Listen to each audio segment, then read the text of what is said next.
Hi കൂട്ടുകാരെ, എൻ്റെ പുതിയ വീഡിയോയിലേക്ക് എല്ലാവർക്കും സ്വാഗതം. ഇന്ന് ഞാൻ ഉണ്ടാക്കാൻ പോകുന്നത് മധുരപ്പച്ചടി കേട്ടോ. പൈനാപ്പിൾ വെച്ചിട്ടൊരു പച്ചടിയാണ്. അപ്പോൾ വിഷുവൊക്കെ വരാൻ പോവല്ലേ, നമുക്ക് ഒരു പൈനാപ്പിൾ പച്ചടി ഉണ്ടാക്കാം. അപ്പോൾ അതിന് വേണ്ടിയിട്ട് പൈനാപ്പിൾ ഇതാ കട്ട് ചെയ്യുന്ന കേട്ടോ ഞാൻ കാണിക്കുന്നത്. പൈനാപ്പിൾ നിങ്ങൾ കട്ട് ചെയ്യുമ്പോൾ ആദ്യം റൗണ്ടിൽ കട്ട് ചെയ്തെടുക്കുക, തൊലിയോട് കൂടിയിട്ട്.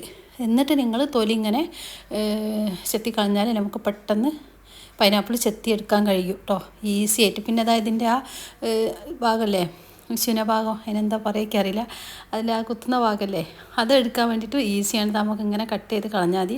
അപ്പോൾ ഇങ്ങനെ ആകുമ്പോൾ കൂടുതൽ ഫ്ലഷ് നമുക്ക് പോവുകയില്ല. നമ്മൾ ഫുള്ളായിട്ട് ഇങ്ങനെ കട്ട് ചെയ്തെടുക്കുക, ചെത്തിയെടുക്കുമ്പോൾ അങ്ങനെ ആ ചുനഭാഗം പോക്കുമ്പോൾ ഫ്ലഷ് കുറേ പോട്ടോ. ഇനി നമുക്കിത് അങ്ങനെ കട്ട് ചെയ്തെടുക്കുക, ചെറിയ പീസാക്കിയിട്ട് കട്ട് ചെയ്തെടുക്കുക വേണ്ടത് പച്ചടിക്ക് വേണ്ടിയിട്ട്. അപ്പോൾ ഞാനിങ്ങനെ ചെറിയ പീസാക്കി കട്ട് ചെയ്തെടുക്കുക കേട്ടോ. നല്ല പഴുത്ത പൈനാപ്പിളാണിത്. അപ്പോൾ അതിൻ്റെ നടുഭാഗത്തുള്ള ആ പോർഷൻ ഒഴിവാക്കണം കേട്ടോ. ഞാൻ കാണിച്ചു തരാം, ഞാനത് ഒഴിവാക്കുന്നുണ്ട്.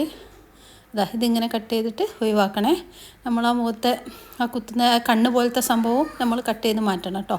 അപ്പോൾ അത് ചെറുതാക്കി അരിഞ്ഞതിന് ശേഷം നമുക്കിത് ഒരു പാത്രത്തിലേക്ക് ഇട്ട് കൊടുക്കാം. ഞാനിപ്പോൾ ഒരു പാത്രത്തിലേക്ക് ഇട്ട് കൊടുത്തിട്ടുണ്ട്. അതിലേക്ക് 1/4 ടീസ്പൂൺ ഉപ്പ്, നിങ്ങൾക്ക് എത്ര ആവശ്യം ഉപ്പിട്ട് കൊടുക്കുക കേട്ടോ. ഞാനിപ്പോൾ വേവിക്കുമ്പോൾ 1/4 ടീസ്പൂൺ ഉപ്പും 1/4 ടീസ്പൂൺ മഞ്ഞൾപ്പൊടിയും ഒരു 1/4 ടീസ്പൂൺ മുളക് പൊടി ഇട്ട് കൊടുത്തിട്ടുണ്ട് കേട്ടോ.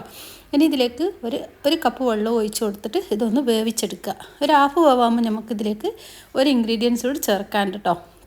അപ്പോൾ ആദ്യം നമ്മളിതൊന്ന് പകുതി വേവിച്ചെടുക്കുക. അപ്പോൾ ഞാൻ പൈനാപ്പിൾ വേവാൻ വേണ്ടി വെച്ചിട്ടുണ്ട് കേട്ടോ. എൻ്റെ ചാനൽ ആദ്യമായിട്ട് കാണുന്നവരാണെങ്കിൽ സബ്സ്ക്രൈബ് ചെയ്യാനും ലൈക്ക് ചെയ്യാനൊന്നും മറക്കരുത് കേട്ടോ.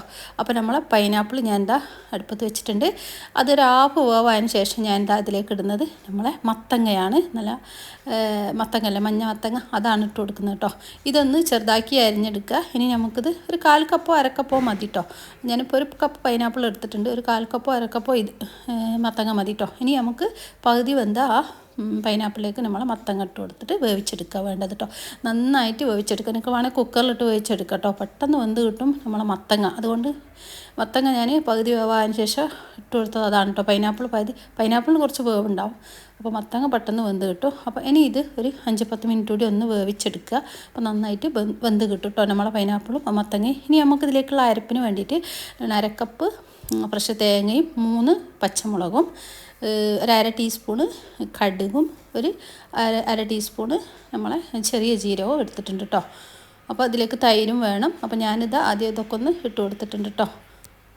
അപ്പോൾ എല്ലാവരും കാണുന്നതിന് മുമ്പേ ഒന്ന് ലൈക്ക് ചെയ്യാൻ മറന്നു പോയത് കേട്ടോ വീഡിയോ. അപ്പോൾ ഞാൻ ഇനി ഇതിലേക്ക് ഇതൊക്കെ ഇട്ട് കൊടുത്തതിന് ശേഷം ഞാൻ തൈരായിട്ട് ഇട്ട് കൊടുക്കുന്നത്. അപ്പോൾ അതിന് മുന്നേ നമുക്ക് നമ്മളെ മത്തങ്ങയും പൈനാപ്പിളൊക്കെ വെന്തിക്കൊന്നൊന്ന് നോക്കാം. ഞാനിപ്പോൾ അതിൽ നിന്ന് കുറച്ച് നമുക്ക് ഇതിലേക്ക് ഇട്ട് കൊടുക്കാനുണ്ട്, അതാണ് കേട്ടോ. അപ്പോൾ നമ്മൾ പൈനാപ്പിളും മത്തങ്ങയും നന്നായിട്ട് വെന്തിട്ടുണ്ട് കേട്ടോ. ഒന്നിങ്ങനെ ഉടച്ചെടുക്കുക. അപ്പോൾ ഞാൻ ഇതിൽ നിന്നൊരു 2 ടേബിൾ സ്പൂണ് നമുക്ക് ആ അരപ്പിലേക്ക് ഒന്ന് ഇട്ട് കൊടുക്കാനുണ്ട് കേട്ടോ. അപ്പോൾ ഇതിലേക്ക് ഞാനിപ്പോൾ ഇട്ട് കൊടുത്തത് ഒരു 1.5 ടീസ്പൂൺ പഞ്ചസാരയാണ്. അപ്പോൾ മധുരപ്പച്ചടി അല്ലേ, പൈനാപ്പിളിൻ്റെ നല്ല ടേസ്റ്റ് ആയിരിക്കും. അപ്പോൾ ഇതോട് ഇടുമ്പോൾ നല്ല ടേസ്റ്റ് ആയിരിക്കും കേട്ടോ. അപ്പോൾ പഞ്ചസാര ഇട്ട് കൊടുക്കണേ, 1.5 ടീസ്പൂൺ. അപ്പോൾ ഞാൻ നമ്മളെ തേങ്ങയിലേക്ക് ഒരു 5 ടേബിൾ സ്പൂണ് തൈര് ഒഴിച്ച് കൊടുത്തിട്ടുണ്ട്. തൈര് ഇട്ട് കൊടുത്തിട്ടുണ്ട് കേട്ടോ. ഞാൻ ഇട്ട് കൊടുക്കുന്ന വീഡിയോ ഞാൻ എടുത്തിട്ടില്ല. തൈരാണ് ഇതിൻ്റെ മുകളിൽ കാണുന്നത്, തേങ്ങൻ്റെ മുകളിൽ കേട്ടോ. ഇനി ഇതിലേക്ക് നമ്മളെ ആ വേവിച്ച് വെച്ചതിൽ നിന്നും ഒരു 1.5 ടേബിൾ സ്പൂണോളം നമ്മൾ ഇതിലേക്ക് ഇട്ട് കൊടുത്തിട്ട് ഒന്ന് അരച്ചെടുക്കണം. ഇതിൻ്റെ കൂടെ അങ്ങ് അരച്ചെടുത്താൽ മതി, അല്ലെങ്കിൽ നിങ്ങൾ വേറെ ഒറ്റയ്ക്ക് അരച്ചാലും പ്രശ്നമില്ല. ഞാനിപ്പോൾ ഇതിൻ്റെ കൂടെ അരച്ചെടുത്തിട്ട് അതിലേക്ക് ഒഴിച്ച് കൊടുക്കുക കേട്ടോ, തേങ്ങേൻ്റെ തൈരിൻ്റെ കൂടെ. അപ്പോൾ നമ്മളെ മിക്സിലേക്ക് ഇത് ഒഴിച്ച് കൊടുക്കുക. നമ്മൾ വേവിച്ച് വെച്ച പൈനാപ്പിളും മത്തങ്ങയും വേവിച്ച് വെച്ചതിലേക്ക് ഒഴിച്ച് കൊടുത്തിട്ട് ഇതൊന്ന് ജസ്റ്റ് ഒന്ന് തിളപ്പിച്ചെടുക്കുക കേട്ടോ. ജസ്റ്റ് തിള വന്നാൽ മതി, കൂടുതൽ തിളപ്പിക്കരുത്. അപ്പോൾ ഞാൻ നമ്മളാ മിക്സിയുടെ ജാറൊന്ന് കേക്കിലേക്ക് ഒഴിച്ച് കൊടുത്തിട്ടുണ്ട്, ഒരു 1/4 കപ്പ് കൂടി വെള്ളം.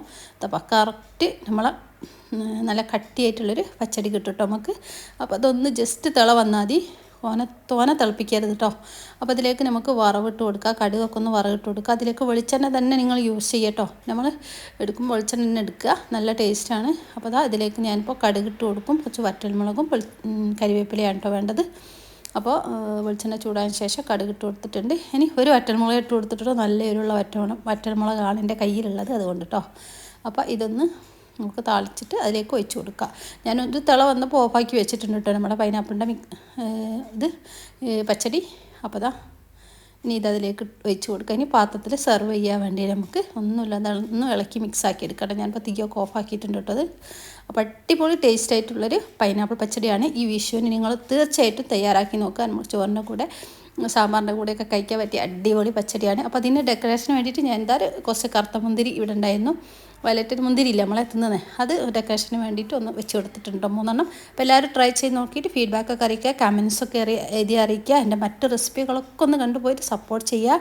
ഇനി നല്ല അടുത്ത റെസിപ്പി ആയിട്ട് വരുന്നുണ്ട്. ഞാൻ പായസമൊക്കെ ഉണ്ടാക്കണമെന്ന് വിചാരിക്കുന്നുണ്ട്, നമ്മളെ വിഷു സ്പെഷ്യലായിട്ട് ഇൻഷാ അല്ലാഹ്. അപ്പോൾ അടുത്ത റെസിപ്പി ആയിട്ട് വരുന്നത് വരെ ബായ്, അസ്സലാമു അലൈക്കും.